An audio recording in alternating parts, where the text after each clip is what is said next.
Assalamualaikum warahmatullahi wabarakatuh. Saya Ekvi Roshida Amalia dari Prodi Pendidikan Islam Anak Usia Dini semester 6 yang akan menjelaskan pada materi saya kali ini, yaitu tentang komponen perencanaan pembelajaran. Jadi berikut akan saya jelaskan tentang sebuah komponen-komponen yang ada di dalam sebuah perencanaan pembelajaran.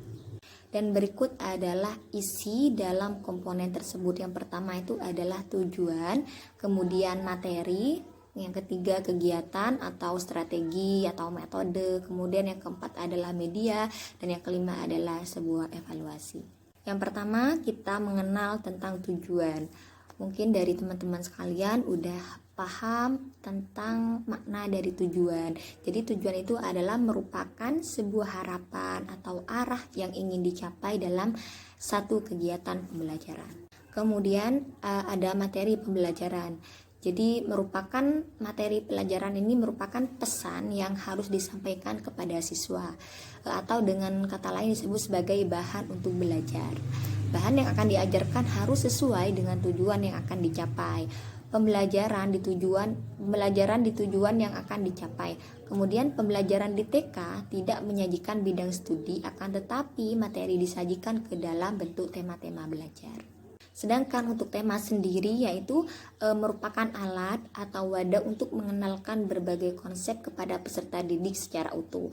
Dalam pembelajaran, tema diberikan dengan maksud menyatukan isi kurikulum dalam satu kesatuan yang utuh, memperkaya perbendaharaan bahasa peserta didik, dan membuat pembelajaran lebih bermakna. Penggunaan tema dimaksudkan agar peserta didik mampu mengenal berbagai konsep secara mudah dan jelas. Dan berikut ini adalah penentuan tema. Yang pertama itu ada kedekatan. Artinya tema hendaknya dipilih mulai dari tema yang terdekat dengan kehidupan peserta didik kepada tema yang semakin jauh dari kehidupan mereka. Kemudian yang kedua itu adalah kesederhanaan, yang ketiga kemenarikan, dan yang keempat adalah kesesuaian. Artinya tema disesuaikan dengan situasi dan kondisi yang ada di lingkungan setempat. Dan berikut tema-tema yang digunakan. Yang pertama itu diri sendiri, kedua tema lingkunganku, kemudian kebutuhanku, binatang, tanaman, rekreasi, pekerjaan, air, udara dan api, alat komunikasi, tanah airku, dan alam semesta. Kemudian kegiatan belajar. Jadi kegiatan belajar ini di dalamnya itu terdapat komponen dalam kegiatan pembelajaran harus dilakukan anak, dan kegiatan apa yang dilakukan guru dalam memfasilitasi belajar anak. Kemudian kegiatan harus berorientasi pada tujuan, atau untuk taman kanak-kanak harus berorientasi pada kemampuan anak. Kemudian kegiatan pembelajaran harus berorientasi pada perkembangan. Kemudian kegiatan pembelajaran harus berorientasi pada kegiatan yang integrated yang berpusat pada tema. Kegiatan pembelajaran juga harus berorientasi pada bermain, karena bermain merupakan wahana belajar bagi anak. Kemudian kegiatan pembelajaran harus menggambarkan pembelajaran yang berpusat pada anak dan bersifat langsung. Yang terakhir, kegiatan pembelajaran harus menggambarkan kegiatan yang menyenangkan. Dan berikut adalah metode dalam pembelajaran. Yang pertama itu ada metode bercerita, kemudian metode bercakap-cakap, kemudian ada metode tanya jawab, kemudian ada metode karya wisata, terus ada juga metode demonstrasi, yang mana metode demonstrasi dilakukan dengan cara mempertunjukkan atau memperagakan suatu cara atau suatu keterampilan. Tujuannya agar anak memahami dan dapat melakukannya dengan benar, misalnya mengupas buah, memotong rumput, dan lain-lain. Kemudian terakhir itu metode sosiodrama atau bermain peran. Kemudian ada metode eksperimen, yang mana metode ini lebih banyak kepada percobaan, supaya anak-anak juga memiliki banyak pengalaman terhadap kegiatan tersebut. Kemudian terakhir itu ada metode proyek, metode yang memberikan kesempatan kepada anak untuk menggunakan alam sekitar dan kegiatan sehari-hari sebagai bahan pembahasan melalui berbagai kegiatan. Dan selanjutnya yaitu ada model pembelajaran. Yang pertama itu ada model pembelajaran berdasarkan minat.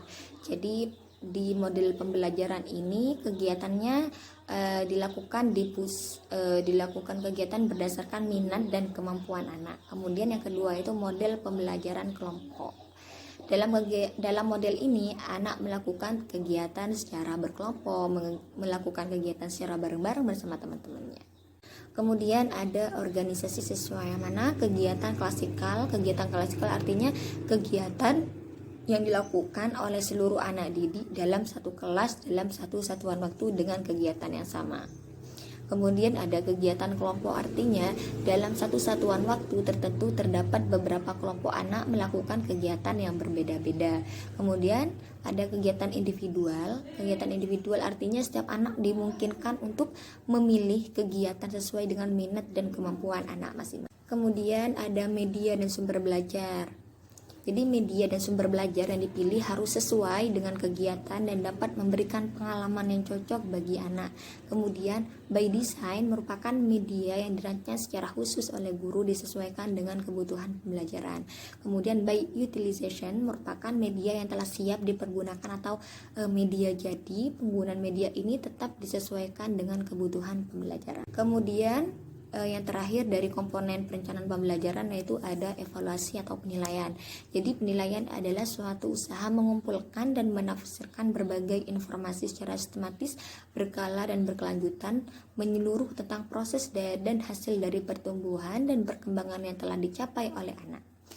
Kemudian ada pengamatan atau observasi. Pengamatan dilakukan untuk mengetahui perkembangan dan sikap anak yang dilakukan dengan mengamati tingkah laku dalam kehidupan sehari-hari secara terus-menerus. Bisa menggunakan evaluasi dengan menggunakan pengamatan. Kemudian ada catatan anekdot.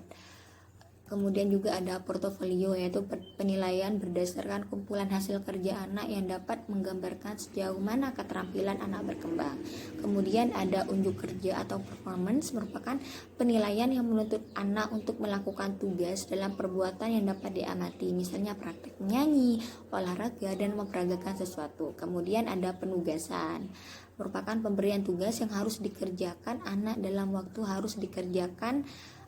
waktu tertentu, baik secara perorangan maupun kelompok. Kemudian ada hasil karya atau produk, merupakan hasil kerja anak setelah melakukan sebuah kegiatan. Baiklah, mungkin hanya ini yang bisa saya sampaikan. Apabila dari awal sampai akhir terdapat kekeliruan, saya mohon maaf yang sebesar-besarnya. Wassalamualaikum warahmatullahi wabarakatuh.